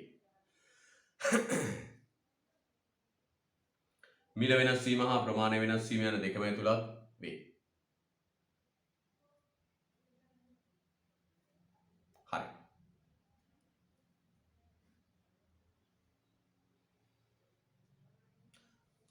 හරිද? right. ඊළඟට එබැවින් පවත්නා මිලට දලදේශීය නිෂ්පාදනය ඇතුළත් උත්තරනාත්මක බලපෑම ස්ථාවරණයට දැන් පුතේ අවුල මොකක්ද? අපිට ඕන මෙන්න මේ ප්‍රමාණය ඇත්ත වශයෙන්ම කොච්චරකින් වැඩි වුණාද කියලා බලන්න. අපිට ඕන මෙන්න මේ ප්‍රමාණය ඇත්ත වශයෙන් කීයකින් වැඩි වුණාද කියලා බලන්න. අන්න මේ තුල හැබැයි මිල වෙනසයි ප්‍රමාණ වෙනසයි දෙකම තියෙනවා. පවත්නා මිලට ඒ මිලට ඒ වර්ෂවල පවතින මිලෙන් වැඩි කරලා ගත්තම හරිද? ඒ පවත්නා මිලට නිෂ්පාදනය ඇතුලේ මිල වෙනසක් තියෙන ප්‍රමාණ වෙනසක් තියෙනවා. හැබැයි අපිට මිල වෙනස් වෙලා නිෂ්පාදනය වැඩි වෙලා වැඩක් නැහැ. මිල වැඩි වෙලා ප්‍රමාණය වැඩි වෙලා වැඩක් නැහැ. අපිට ඕන ඇත්තටම භාණ්ඩ ප්‍රමාණය වැඩි වීම. ආර්ථික වර්ධනය කියන්නේ බලන්න දෙවෙනි ඡේදය කියවන්න. මේ තුල මිල මට්ටමේ වෙනස් වීමද භාණ්ඩයේ ද්‍රව්‍යාත්මක ප්‍රමාණාත්මක වෙනස් වීමද ඇතුළත් වේ. ආර්ථික වර්ධනය සඳහා මේ යොදාගත නොහැක. මිල වෙනස් වෙලා ප්‍රමාණය වෙනස් වෙලා දෙකම තියෙනවා. හැබැයි පුතේ අපිට මිල වැඩි වෙලා ප්‍රමාණය වැඩි මිල වැඩි වෙලා නිෂ්පාදනය වැඩි වෙලා වැඩක් නැහැ. මිල වැඩි වීමට කියන උත්තරමනේ. මිල වැඩි වෙලා මෙයාගේ වැඩි වෙලා වැඩක් නැහැ. අපිට බලා ගන්න ඕන පුතේ ප්‍රමාණය කොච්චර වැඩි වුණාද? අන්නේ ප්‍රමාණය කොච්චර වැඩි වුණාද කියලා බලා ගන්න පුතේ මිලේ බලපෑම අපි අයින් කරලා මිල ස්ථාවර කරලා ගණනය කරනවා. ඒකට කියනවා ස්ථාවර මිලට නිෂ්පාදනය. යන්නේ ස්ථාවර මිලට දලදේශීය නිෂ්පාදනය ස්ථාවර මිලට දලදේශීය නිෂ්පාදනය මම පුතේ මේ ගණන් හදද්දි තව කියලා දෙනවා. හොඳේ. දැන් එතකොට අපි ලියාගෙන යන්න ගණන් හදද්දි තව කියලා දෙන්න. ස්ථාවර මිලට දලදේශීය නිෂ්පාදිතය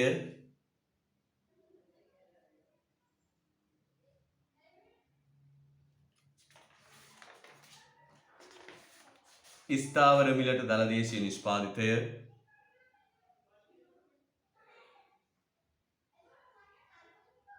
ගණනය කරනුයේ ස්ථාවර මිලට දලදේශීය නිෂ්පාදිතය ගණනය කරනුයේ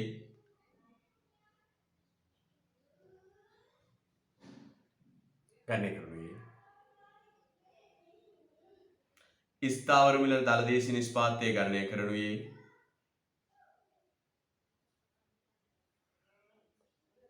පවත්නා මිලට දලදේශීය නිෂ්පාදිතයේ ඇතුළත්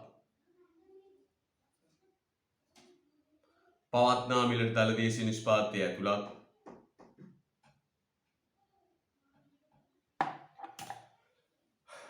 පවත්නා මිලට දලදේශීය නිෂ්පාදනය ඇතුළත්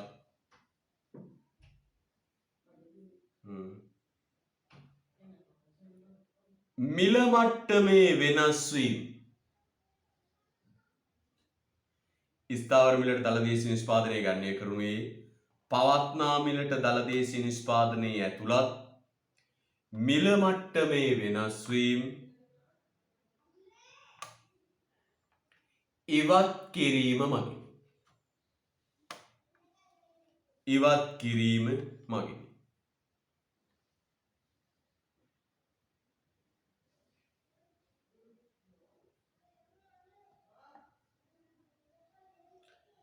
මම ආයෙ කියනවා පුතේ ස්ථාවර මිලට දලදේශීය නිෂ්පාදනය ගණනය කරනුයේ පවත්නා මිලට දලදේශීය නිෂ්පාදනය ඇතුළත් මිල මට්ටමේ වෙනස් වීම ඉවත් කිරීම මගින් මේ සඳහා මිල දර්ශක යොදා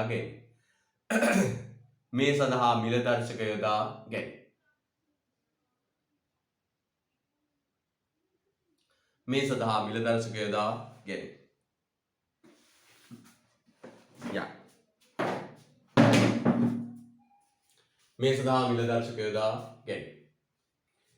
දැන් මොකක්ද කරන්නේ පුතේ මෙන්න මේ පවත්නා මිලට නිෂ්පාදනයේ වටිනාකම ඇතුලේ තියෙන මිල වෙනස් වීම අයින් කරන්න.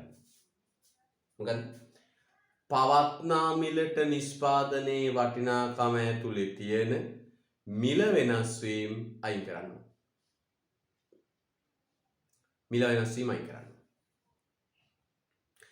මේ මිල වෙනස් වීම අයින් කළාට පස්සේ එනවා පුතේ මොකක්ද ස්ථාවර මිලට නිෂ්පාදනය. අයින් කළාට පස්සේ එනවා මොකක්ද පුතේ ස්ථාවර මිලට නිෂ්පාදනය. මෙන්න මෙහෙමයි කරන්නේ. ස්ථාවර මිලට දල දේශීය නිෂ්පාදනය.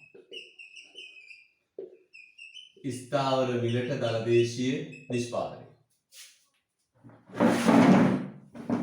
කොහොමද දෙන්නේ? මෙන්න. ගන්නවා පුතේ පවත්නා මිලට දල දේශීය නිෂ්පාදනය. මොකද ගන්න? පවත්නා මිලට දල දේශීය නිෂ්පාදනය ගන්න. හරිද? මොකද ගන්න? පවත්නා මිලට දල දේශීය නිෂ්පාදනය ගන්න.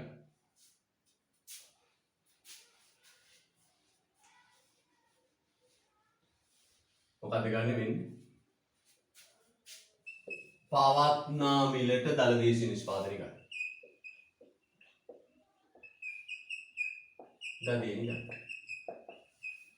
ඔය පවත්නා මිලට දදේනිගේ තියෙන අවුල මොකද්ද පුතේ? පවත්නා මිලට දදේනිගේ තියෙන වෙනස තමයි ඕකේ මිල වෙනසක් තියෙනවා ප්‍රමාණ වෙනසක් තියෙනවා. ඕකේ මිල වෙනසක් තියෙනවා ප්‍රමාණ වෙනසක්. මිල වෙනස් වුණත් ඕක වෙනස් වෙනවා ප්‍රමාණය වෙනස් වුණත් ඕක වෙනස් වෙනවා. මිල වෙනසක් තියෙනවා ප්‍රමාණ වෙනසක් තියෙනවා. අන්න පුතේ ඔය ඕක ඇතුලේ තියෙන මිල වෙනස අයින් කරන්න. පුතේ අපි මුදල් පාඩමේදී කරා මිල මට්ටම කොටසනේ. ඔය මිල විචලනයන් ඇතුළත් කරලා හදනවා මොකද්ද? මිල දර්ශකය. අන්න මේ මිල වෙනස අයින් කරන්න පුතේ මේක බෙදනවා මොකෙන්ද? මිල දර්ශකයකින්. අපි ඉස්සරහට කියනවා බෙදනවා ගම්ම්‍ය මිල දර්ශකය. පොදුවේ මිල දර්ශකයකින් බෙදෙනවා. මිල දර්ශකයේ තියෙන්නේ මොකක්ද? මිල වෙනස. මිල දර්ශකයේ තියෙන්නේ මිල වෙනස. අන්න පවත්නා මිලට දදේනි තුල මිල වෙනසයි ප්‍රමාණ වෙනසයි දෙකම තියෙනවා. අපිට ඕන මොකක්ද? මිල වෙනස අයින් කරලා ප්‍රමාණ වෙනස බලන්න. මිල වෙනස අයින් කරලා ප්‍රමාණ වෙනස බලන්න. එහෙනම් මොකද්ද කරන්නේ? මේක බෙදනවා මිල වෙනස් වීම ඇතුළත් මිල දර්ශකය. මේ මිල දර්ශකයෙන් තියෙන්නේ මොකද්ද? මිල වෙනස. මිල වෙනසනේ මිල වැඩි වීම මනින්නේ මිල දර්ශකය ඇතුලේ. දැන් මක්කයි වෙන්නේ පුතේ? මිල වෙනසට මිල වෙනස කැපෙනවා. sorry. මිල වෙනසට මිල වෙනස කැපෙනවා. කැපිලා ගියාම ඉතුරු වෙන්නේ පුතේ ප්‍රමාණ වෙනස. කැපිලා ගියාම ඉතුරු වෙන්නේ මොකද්ද? ප්‍රමාණ වෙනස. right. එහා අපිට උඩ ගිහින් ලස්සනට සමීකරණ ලියන්න. මෙන්න මේ උඩින් ලියලා තියෙන ඒවා වෙන පාටකින්. මේ දෙපැත්තේ ලියලා තියෙන ඒවා වෙන පාටකින්. වෙන පාටකින්. අමාරුයිද ළමයි? අමාරුයිද? අපිට කියන්නකොට අමාරුද කියලා? උදේ අමාරුද කියලා කියන්නකො තව ටිකක් කරන්න නැත්නම්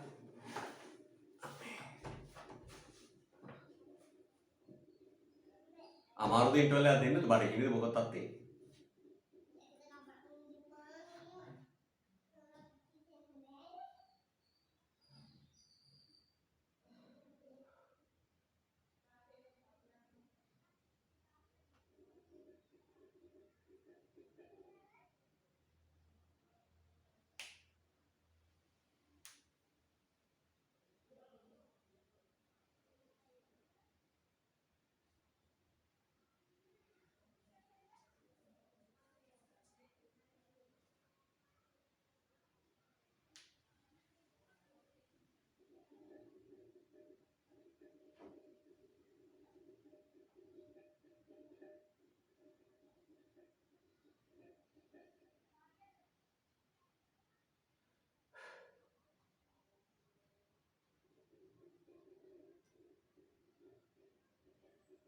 right. එහෙනම් පවත්නා මිලට දල දේශීය නිෂ්පාදනය බෙදනවා ගම්ම්‍ය මිල දර්ශකය. හරිද? right.